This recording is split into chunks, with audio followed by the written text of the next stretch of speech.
and welcome to the very first in a series called First 5 Minutes, where we look at the first 5 minutes of the video games. And this first one is very good.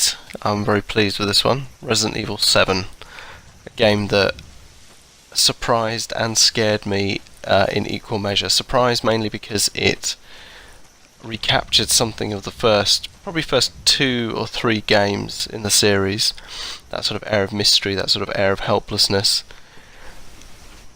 This is particularly good because it's learnt a lot from games that have come in the interim between those first 3 Resident Evil games and this one.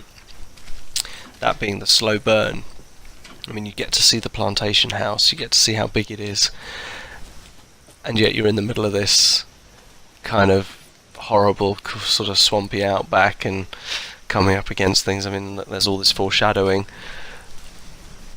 You know, anyone who's played the game or seen the demo knows that there was a film crew that came to this house in the months before the hero of Resident Evil 7, Ethan, arrives. And there's a nice nod to the demo just now. The Sewer Gators script. These are of course the 3 guys that go into the house and then encounter, I think it's Mia. Oh no, they encounter Mia, and then leftover Clancy encounters Jack just at the very end, or escapes. It depends. Accept her gift, again, a phrase that becomes very familiar to people who end up playing the game. And I got to say, the thing that amazed me about this bit was just how kind of real it felt. It was, I mean, the sun is coming through the leaves, it looks right, and I think the thing is, you never notice things unless they're wrong. And there's a nice, ominous slow walk of Jack Baker, someone who ends up causing you lots of pain at the beginning of the game. But as I was saying, a lot of times you notice things are wrong in games because they're wrong, but you don't notice things that are right. And I think that this game gets it right, so you don't notice the sun coming through the trees because it just looks how you'd expect it to. Nice jump scare and macabre art. It just looks like you'd imagine a plantation ground to look like. It feels sweaty, the air feels heavy. It feels, even though the landscape's so crowded, it feels so bleak. Ominous smoke curling up from the area ahead. Who's been burning what? Why have they been burning it? Well, you get your first hint when you search inside the handbag and find your wife's driving license. Why are they burning stuff now? Is she here? I mean, she's obviously been here.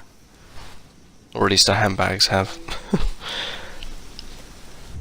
But it's just so wonderfully paced. It's all about setting you up. And even though you're literally just walking around and there's nothing that's coming after you, you're just walking around in the woods, there's still a foreboding sense of atmosphere. I mean, even, you know, you just look at the house and it just looks like something from The Last of Us. It looks like it's been reclaimed. It's like, you know, the Baker family don't really exist anymore, and that their house has been completely taken over by the landscape.